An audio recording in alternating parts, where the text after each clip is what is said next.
안녕하십니까 구독자 여러분, 오늘 24년 9월 28일입니다. 전국 영업용 화물차 시세 좀 알아보고 가겠습니다. 먼저 대표님 본인 소개 좀 해주세요. 예, 안녕하세요. 전국구 영업용 갈산상사 이원복입니다. 대표님, 예. 이번 주에 개인 소형이 좀 많이 올랐다고요? 개인 소형이 전주 대비 30만원 정도가 상승했는데요. 개인 소형부터 말씀드릴게요. 개인 소형은 1.5톤 이하를 개인 소형이라고 그러는데 전주 대비 30만원이 상승해서 2,980만원에 거래되고 있고요. 개인 소형 전기차 넘버는 전주와 동일하게 2,700만원에 거래되고 있습니다. 개인 중형도 전주와 동일하게 2,750만원에 거래되고 있는데 개인 중형은 1.5톤 초과 16톤 이하를 개인 중형이라고 그럽니다. 그 다음에 개인 대형은 16톤 초과 차량 전주와 동일하게 3,600만원에 거래되고 있습니다. 출애라는 6,500만원, 5톤 덤프는 3,300만원에 거래되고 있습니다. 네. 대표님, 개인 소형 3천만원 언저리에 이렇게 가격이 형성돼 있잖아요. 예. 그러면 이게 화물차 사태 이후에 이제 거의 회복된 거 아니에요? 많이 회복됐죠. 지금 찬바람이 불면서 수요가 좀 딸리다 보니까 네네. 약간 소폭 상승했는데요. 명절 전까지만 해도 물건이 많이 쏟아져 들어왔어요. 네네. 저희도 한 대여섯 개를 가지고 있었는데 명절 세자마자 그게 다 나갔어요. 네네. 다 나가고 지금 바닥에 매물이 거의 없어요. 없었기 때문에 소폭 상승한 거예요. 네. 예. 개인 중형은 어떻습니까? 개인 중형은 그렇게 큰 등락폭 없이 매물 찾는 분도 적고 매물도 적게 나오고 그래요. 네. 예. 그럼 다음 주 전망을 어떻게 보세요? 다음 주에도 개인 소형은 2,980만 원에 거래되고 있고 나머지도 큰 틀의 변함 없이 유지될 것 같아요. 네. 예. 3천만 원은 언제쯤 넘어갈까요? 3천만 원은 당분간 조금 지켜봐야 될 것 같아요. 올해 안에는 3천만 원 넘어가기 좀 힘들지 않을까 그렇게 생각돼요. 그게 화물차 시장이 어렵기 때문에 그렇겠죠? 그렇죠. 경기가 원활해서 물동량이 좀 많아지면 수익 타산이 좀 좋아지면은 소폭 상승할까? 그러지 않으면 지금 상태 같은 경우는 상승 요인이 거의 없는 거죠. 네. 예. 이번 주 거래건 중에서 기억에 남는 건 있으면 얘기 좀 해주세요.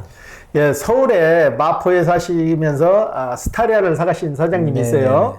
이분은 겸직을 하려고 그랬어요. 부동산 경기가 안 좋으니까 부동산 중개사 사무실을 하는데 부동산 하면서 시간이 많이 남으니까 용달이라도 해서 가게 임대료라도 좀 내야 되겠다 해서 시작을 거창하게 하셨는데 6개월 만에 지금 다시 손을 드신 거예요. 네. 두 가지 병행을 하니까 부동산도 안 되고 화물도 안 되더라 이거예요. 네. 근데 마침 맞게 인천에서 그 스타리아로 해가지고 선 타보신 분이에요. 네.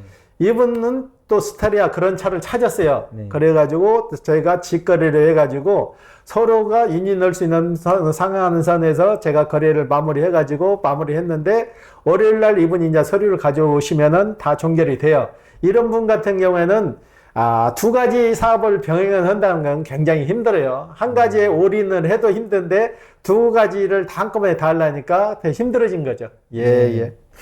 대표님, 요즘 LPG 1톤 화물차가 대세라 그러는데 실제 현장에서도 그렇게 느껴집니까? 지금 대세일 수밖에 없는 게 전에는 디젤차가 생산돼서 디젤차가 판매가 됐잖아요. 그런데 지금 디젤차가 판매가 안 되니까 생산 자체가 안 되니까 기존에 있는 재고가 판매되는 거고요. 중고차가. 그 다음에 LP차는 신형밖에 지금 차 생산을 안 하잖아요. 현대차나 기아차에서 신형차가 LPG나 전기차밖에 안 나오는데 전기차는 이미 이제 마이너스가 돼버렸고 사는 사람 자체가 없어요. 전기차 저희도 2년도 채 안 돼서 35,000km 매입에다 놨는데 벌써 거의 8개월, 9개월 동안 찾는 분이 없어서 그대로 그냥 상품용으로 있고요. 지금 제가 보는 관점에서는 LP차밖에 생산이 안 되니까 장단점 따질 것도 없이 대세는 LPG차밖에 없는 거예요. 제가 보는 관점에서는 디젤차를 너무 빨리 단종시켰다고 보는 거예요. 예. 전기 화물차는 왜 이렇게 화물차 시장에서 이렇게 힘을 못 쓰고 있는 건가요? 일단은 충전량이죠. 한번 충전하면은 장거리를 가야 되는데 여름 같은 경우에는 그래도 좀 어느 정도 키로수가 나오는데 겨울 같은 경우는 배터리가 80% 충전됐을 때는 50%도 안 나온다고요. 그렇기 때문에 장거리를 못 가는 거죠. 휴게소마다 들려가지고 계속 충전을 시켜야만이 장거리를 가니까 저번에 얼마 전에도 완도에 계시는 분들이 전기차로 영업을 하셨는데 그분은 치에서 나왔을 때 전기차 난발을 무상으로 받았는데 그걸 해서 완도까지 짐을 싣고 왔다 갔다 하다 보니까 나중에는 본인 스스로 가서 힘들은데 손을 들어버린 거예요. 그리고 차는 수출 보내고 넘버는 완도 군청에 다시 반납을 한 상태인데 이분이 체산성이 안 맞는 거야. 장거리를 가다 보면 충전하는 시간이 다 뺏기더라 이거예요. 그래서 이분도 디젤 차로 다시 사가지고 다시 시작을 한 거예요. 예. 그래서 전기차는 당분간 배터리 수명이 좀 길어가지고 500km, 600km 나오기 전까지는 실패작이라고 봐요. 그리고 요즘 불났다고 하는 사례가 전기차가 굉장히 많잖아요. 그래서 전기차를 굉장히 꺼리는 거예요. 예. 그러면 LPG 1톤 화물차 중에서 현대께 많이 팔려요? 아니면 기아께 많이 팔려요? 장단점이 있는데 아직까지는 현대께 많이 좀 팔리죠. 기아차 같은 경우에 역으로 보셔야 돼요. 봉고차 같은 경우에는 엔진 자체는 똑같은데 차체가 좀 튼튼하죠. 기아차는. 그래서 무거운 짐을 좀 싣거나 시골 쪽에서 쓰시는 분들은 봉고차를 선호하시는 거고 도시에서 타시는 분들은 문거는 현대차 같은 경우는 많이 실으면은 아무래도 좀 차량이 좀 안 좋죠. 차대가 좀 약하니까. 그래서 승용 개념으로 해서 도시에서 쓰는 사람들은 포터를 많이 선호하시죠. 네. LPG 1톤 화물차 신차 가격은 얼마나요? 기아차가 2,275만 원. 기아 1톤 차예요. 그 다음에 1.2톤이 2,524만 원. 포터는 1톤 차가 2,260만 원 정도 하니까 가격이 한 400만 원 정도를 업시킨 거죠. LPG로 바꾸면서. 또 그러면 LPG 1톤 화물차 신차 가격하고 중고차 가격은 어떻습니까? LPG 같은 경우는 중고차로 시장에 나왔을 때 가격대가 많이 빠져요. 디젤차 같은 경우는 그렇게 등락폭이 크질 않았는데 LPG 차량 같은 경우는 신차로 뽑아가지고 두서너 달만 타고 와도 500만 원 선 정도가 빠져요. 그러니까 손실률도 큰 거죠. 기아차 1톤하고 1.2톤 있잖아요. 그것 중에서 많이 구매하는 차는 어떤 차종이에요? 아무래도 1톤짜리를 많이 선택하시는데 1.2톤 선택하시는 분들은 일단은 중량을 좀 더 실 수 있잖아요. 그리고 적재함 길이가 한 40cm 정도 길어가지고 파레트를 3개, 3파레트가 들어갈 수 있기 때문에 1.2톤을 선택하시는 거예요. 그래서 용도에 따라서 선택을 하시는 거예요. 대표님이 만약에 선택한다면 1톤을 선택할 것인가요? 아니면 1.2톤을 선택할 것인가요? 이건 나이도 좀 고려를 하셔야 돼요. 1.2톤 같은 경우에는 젊은 분이 해가지고 쉽게 말해서 똥찜이라는 게 좀 있거든요.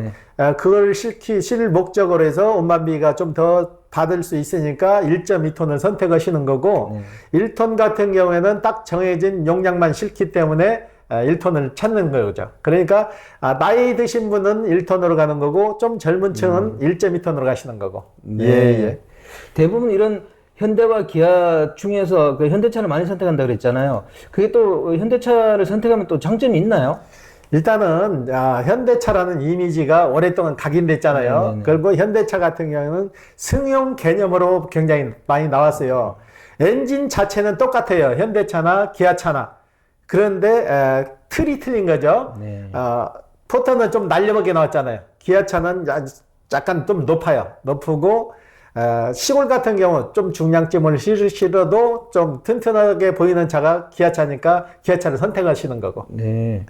화물 하시는 분들이 그런 얘기 많이 하더라고요. 차를 출고하면은 하체 보강 작업을 해야 된다는데 무슨 보강 작업을 해야 되는 건가요? 차가 출고되면은 보강은 절대 하실 필요가 없어요. 스프링 하나를 보강해서 나오는 게 현가장치라고 그러는데 스프링만 하나 보강해서 나오면 되는 거지 절대적으로 그 외의 목적으로 보강할 필요가 없는 거예요. 그 보강하라고 자꾸 얘기하는 것은 그 보강 업체에서 매출을 올리기 위해서 불필요하게 보강을 하는 거예요. 제조사에서 만들어 나올 때 그거 다 감안해서 만들어져 나왔기 때문에 특별하게 더 보강할 건 없고 추가로 옵션 집어넣는다면 현가장치 하나, 스프링 하나를 더 넣는 거죠. 그 외에는 보강할 필요가 없는 거죠. 상담 과정에서는 차종 선택에서 어떤 걸 가장 많이 질문하던가요?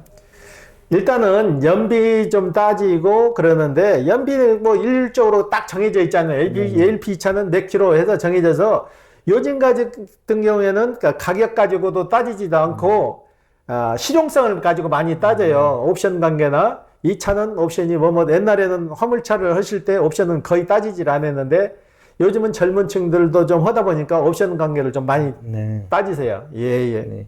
요즘은 다 오토로 하죠. 거의 오토가 90%고 수동 같은 경우는 나중에 판매할 때도 중고차로 판매할 때도 내수는 힘들어요. 그냥 수출 보내고 말지. 그래서 지금은 수동 운전하는 분도 적잖아요. 다 오토로 가니까. 그래서 거의 90% 이상이 오토죠. 예. 오늘 인터뷰 감사드립니다. 예. 네, 구독자 여러분, 오늘 24년 9월 28일입니다. 개인 소형이 한 30만 원 정도 올랐습니다. 그리고 화물차 출고한 다음에 하체 보강 작업 할 필요가 없다 그러네요, 대표님이. 그러니까 너무 그 부분에 대해서 신경 쓰실 필요가 없는 것 같습니다. 자, 호화제는 다음 주에 또 다른 주제로 구독자 여러분 찾아뵙겠습니다. 안녕히 계십시오. 호호 아재였습니다.